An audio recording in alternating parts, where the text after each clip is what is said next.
que, Wendy, du coup, tu dis tu prospectes, tu fais toutes ces tâches-là au quotidien. Est-ce que tu as eu des moments forts en expérience pro ces derniers temps? Enfin, est-ce qu'il y a des expériences qui vraiment ont marqué ton parcours en freelance et là où tu t'es dit, ok, je fais la bonne chose, là j'aime ce que je fais, quoi. Alors, un moment fort, je dirais pas, mais c'est à chaque fin de projet où mes clients me disent merci. En soi, moi, j'ai fait que leur coder leur site internet, puis je les vois, ils sont tout contents. Je leur ai fait un truc génial pour eux. Alors que moi, bah, j'ai juste fait ce que j'aimais faire aussi. Puis et ouais, tous ces merci, bah, quand ils partagent leur site, quand je vois bah, leurs lecteurs et leurs utilisateurs qui disent waouh, c'est trop bien, c'est une bonne idée de faire un site, moi aussi, qui te l'a fait, et voilà. Et je deviens peu à peu, je pèse mes mots, une référence, enfin quelqu'un qu'on va mentionner lorsqu'il y a besoin d'un site internet pour les auteurs de livres. Et ça, c'est une grande réussite parce que c'est ce que je voulais. Donc Après, c'est finalement, vrai que finalement, tu as fait un choix hyper stratégique. Tu t'es vraiment mis sur une cible hyper particulière. Parce qu'on pourrait se dire, bah ok, si je veux me lancer en freelance, est-ce que me lancer dans quelque chose qui est en lien avec soit ma passion, soit mon métier entre guillemets d'avant? Parce que c'est pas, on recommence pas à zéro quand on change de carrière. On a tout le bagage qu'on a déjà accumulé, puis on va juste le transposer ailleurs. Et toi, c'est finalement, tu as réussi à transposer ta passion, le fait que tu avais écrit avant, dans ce nouveau job. Et finalement, là où on pourrait se dire: «Ah ouais, mais là, c'est dangereux, c'est risqué, si je trouve 3 auteurs par mois, ce sera déjà bien».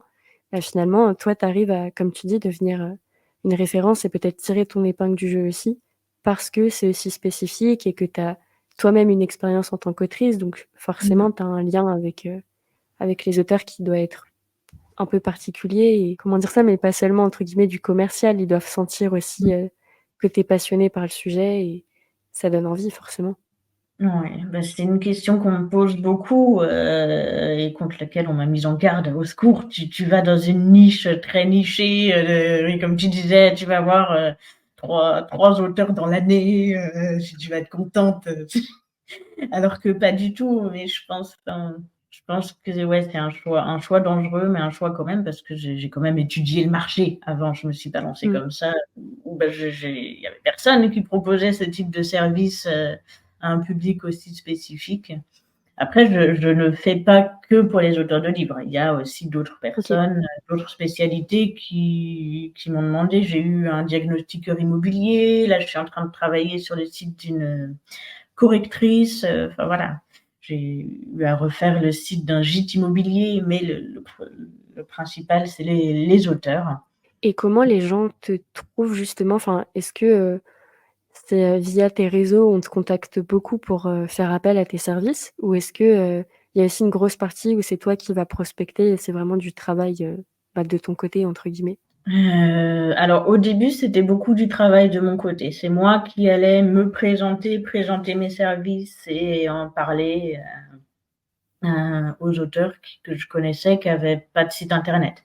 Parce que bon, il y en a certains qui ont un site internet, je sais très bien.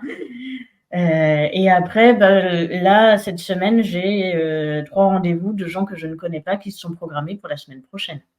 Ça vient OK. ça vient au fil de l'eau avec le bouche à oreille. Je sais qu'il y en a une qui vient de la part d'une cliente pour laquelle je suis en train de faire le site actuellement. Donc c'est ça qui est bien. Après, Bah, je c'est dis pas que cool. c'est facile. Il y a Mmh. eu il y a eu beaucoup de temps, c'est moi qui allais chercher les gens et bah, c'est normal quand on commence de chercher à se faire connaître.